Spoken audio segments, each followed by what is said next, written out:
So now that we've seen how relative and absolute cell references work, let's see what that would look like inside of our examples today by going to the payroll worksheet, and let's calculate the formula for FICA tax together. Now, in order to calculate the tax formulas, you have to have already completed the gross pay formula in column D. I've got mine in front of me. If you don't, go ahead and pause this video. Let's create your gross pay calculation first, then come back and walk through this FICA calculation with me.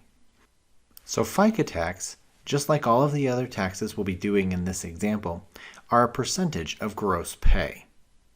So let's think back to our business math assignment. How do you calculate a percentage? What kind of math would we use? Is that add, subtract, multiply, or divide? It should be multiply. So we're going to multiply the percentage for FICA by the gross pay. Now, the gross pay for each person can be found here in column D. And then the FICA calculation, the FICA percentage rate, is going to be in cell L2. And that's going to be the same percentage for every single person. Now, let's walk through this formula as if we were just going to be using relative cell referencing, just like we've done on every other assignment we've had so far in this workbook. So I'm going to start my formula, as always, by asking Excel to calculate something by pressing the equal sign. Then I'm going to take my gross pay times by my FICA tax percentage. Now if I hit enter, that's going to calculate just fine for me. But if I come back and drag fill this down, it's going to progressively get worse until it just doesn't show anything at all. And this is where a lot of students get frustrated and freak out on this particular worksheet. But hopefully after just watching our video on relative versus absolute cell references, you'll remember why it's doing this.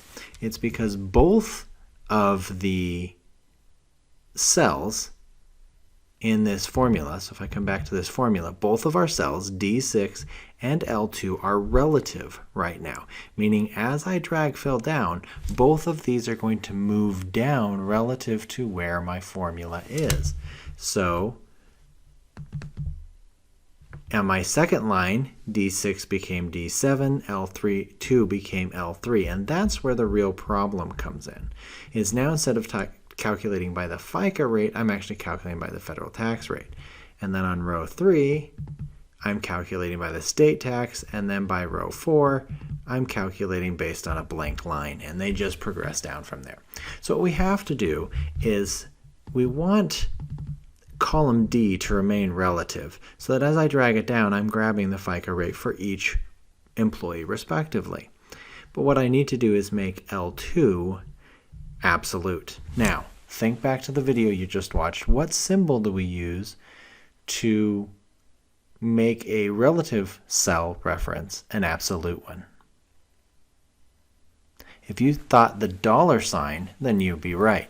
The $sign is our symbol that kind of glues the column and row in place so that it doesn't move and it becomes an absolute cell reference. So you can either type in the $sign. To do that, you would type it in front of the L or in front of the 2, and in front of the 2, and it would look like that.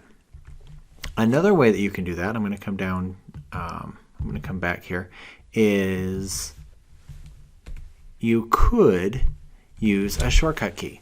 And this shortcut key is the same in Microsoft Excel as it is in Google Sheets. But if you press the function 4 key, the F4 key, the F keys are above your number pad. If you press the F4 key, it will automatically put your $signs in for you. So that's a quick shortcut so you don't have to type them. But you can also type them and that would work too. Now that that is an absolute cell reference, I can drag fill this down and it will calculate correctly. So hopefully that will help you save some time and frustration as you go through the rest of this payroll worksheet. So now that you know how to do the taxes, go ahead and fill in federal tax and state tax by yourself, and then follow the instructions to finish the rest of the worksheet.